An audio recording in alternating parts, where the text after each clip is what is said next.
Hello everybody, hope we're all good. Big shout out to KR Couriers and Transport Limited, and a big thank you to everyone who likes, shares, comments and subscribes to the All or Nothing podcast with myself, Billy Moore. I'm going to introduce you to Aiden Aslin. He's an interesting character. He was captured by the Russians. He was a Ukrainian Marine of British descent. So let's listen to what Aiden has to say. Okay, so Aiden, tell us what happened from the beginning. Last year in the initial phase of the invasion by Russia, I was with my battalion, the 1st Marine Battalion of the 36th Marine Brigade.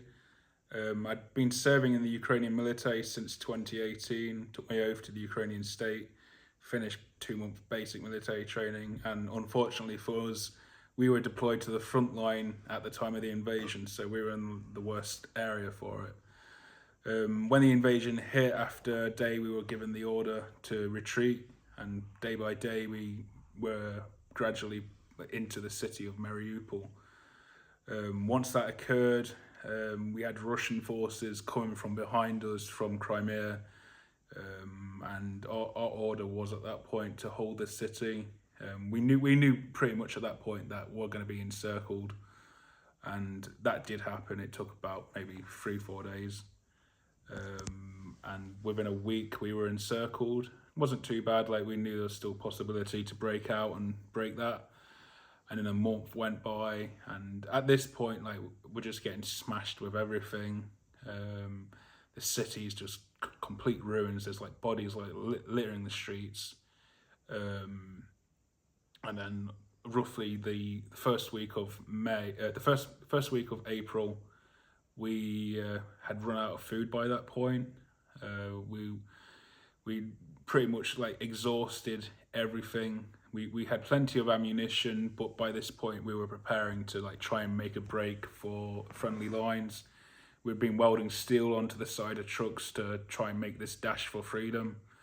And the time came on the 10th of April where we were given the order to load up and make ready to go out at probably like 12 o'clock at midnight. It was like really foggy weather. It was like perfect. Last minute it was cancelled. No one knows why. About probably 1,000 like people were there that came from their positions to abandon them with their vehicles and trucks. And last minute it was like sacked off. So we returned back to normal. Next day after that, the Russian aviation pinpointed where the trucks were that were like stacked with all the ammunition we had, hit that, all the battalion ammunition was gone. So once that happened, like, we were in a pretty like state situation. And fast forwarding like to later that night, that's when my commander came to me and he said, like, you've got like 3 choices. You can either go in the vehicles and make a dash for it and try to escape, or you can try and break out on foot with another group, or you can officially surrender. Initially I said no to the vehicles because like common sense dictates that, especially with it not being foggy, like you're just going to get smashed apart by aviation. Yeah. So I knew that wasn't going to work, especially with my experience from before, and we've seen that sort of stuff. And then I was thinking about going for the walk, but I asked again, like, how many people are like trying to get out? And he turned around and said like a couple hundred people. So I was like, okay, like there's no way that's going to work. So I thought in the best interest, it'd probably be better to just officially surrender and hope for the best rather than getting caught by some ragtag units such as like Wagner, like in the heat of the moment, who might just shoot me straight away. Yeah. So I chose the surrender option, and the official surrender. Yeah.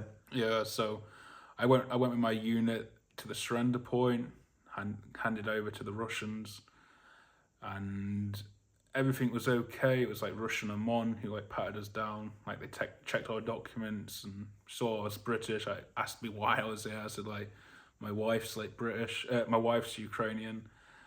And then they loaded us onto a bus, and that's where the whole circus started. So we got rushed off the bus, put into stress positions. We had like a lot of like tactical questioning done against us.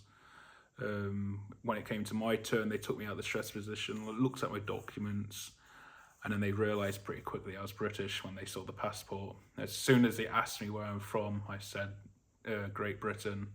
I was beaten, but I took it on the chin. It was like understandable, like that sort of beating happens anywhere, and I accepted it. And later on, we got put into the stress position again, and the next day we had the intelligence guys come out and single me out. They were asking me more thorough questions about who I am, and it was at that moment I was being taken. I was going to be singled out and separated, and then I was loaded into a car, driven to Donetsk, and that's where the fun began with the beatings. So I got clipped around the forehead with a police baton, which is where this scar comes from. I got stabbed on my left shoulder and just beaten like constantly for like 2 hours. I was knocked unconscious, and then I was like in and out of consciousness. And at one point, the guy who was beating me, I think he had been watching like too many movies, and he was trying to appear like he was cool or head honcho.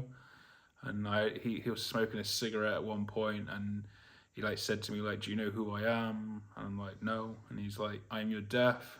And then he goes on to say like, "Did you see what I did to you?" And I'm like, "No." And I look over to like where he's pointing, and I saw I'd been stabbed, and I didn't feel the stab because he was beating the absolute like bollocks out of me.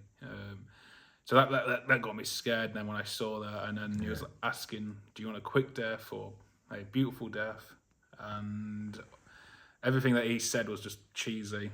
But eventually it did stop, and then I was like questioned by like a proper like Russian soldier who seemed to know what he was doing, and wrote down everything I said. He said to me like, "Are you SAS?" I said, I mean, I'm not as fat as I am now, but like back then, I said to him like, "Do I look like I'm SAS?" And then he asked like, "Are you MI6 or are you working with any intelligence?" I was like, "Dude, like, I'm an assistant gunner like for a mortar. Like, I'm not intelligent enough to do that sort of like role. Why am I here?" Like in that context. And So did they negotiate like a prisoner exchange? not really. They tried to push for me to push for the British side to encourage Ukraine to exchange me for a Ukrainian like oligarch. I think he's the godfather to Putin's daughter, or Putin's the godfather. And like throughout the 6 months, they had me doing propaganda non-stop. So they had you locked up for 6 months? Yeah. So say again. They had you locked up for 6 months? Yeah. So I was in captivity for 6 months. I was sent to court, sentenced to death for being a mercenary. That's what they said. I remember we tried to defend ourselves in court by saying like, we're not a mercenary, like we're protected under international law. We've got the documents for it. And it says there is no international law here. So it's like, okay, like I guess that's how it works here. So we had to go by the like fake republic like way. They sentenced us to death, and then later on, probably around September time, I get taken out like unknown to myself, and I'm like led out alongside my cellmate, and we're led to a different part of the prison, and then we quickly like catch on that this is like a prisoner exchange. And then we're loaded into a truck, driven outside of Donetsk, and continue driving with a bunch of other Ukrainians in the back of this truck, and we're in stress positions. But then they take the foreigners out, so there's like 10 of us, and they take us out and they put us into a separate like truck. So we know something's going down, and we know we're being driven to Russia.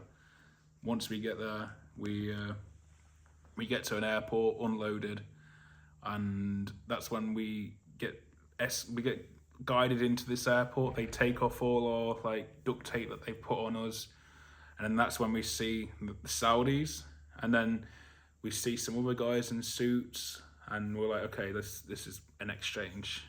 And after some waiting around, they eventually give us the go ahead to get in a line, and we get on the bus to go around to the plane. And as we're boarding the plane, the Russian MP, he's like telling the instructions that we have to follow him exactly, and if anyone doesn't follow his instructions, they're going to get tasered. I was like, yeah, fair enough, no worries. And we go up the stairs, and we get met by Saudi security who like frisk us down and whatnot. And when we get there, that's when we realised that the guy in the suit was Roman Abramovich, which is the ex-Chelsea Football Club owner. He like helped facilitate with the negotiation stuff. And then that's when we realised that we were on our way home. Was that an amazing feeling? That it was that amazing that we were in shock for like 3 weeks. But there's more to your story, and that's why you've written this book called Putins Prisoner. So what I'm going to do, Aiden, is I'm going to put all the links to your of book, course, within the description. Yeah. And I just want to say I appreciate your time and thanks for coming along. No worries. That was a little bit of Aiden Aslin's story. I'll put his book within the description, so if you're looking for a good read, then get on that. Putin's Prisoner, captured in Russia. Once again, thanks for watching and take care.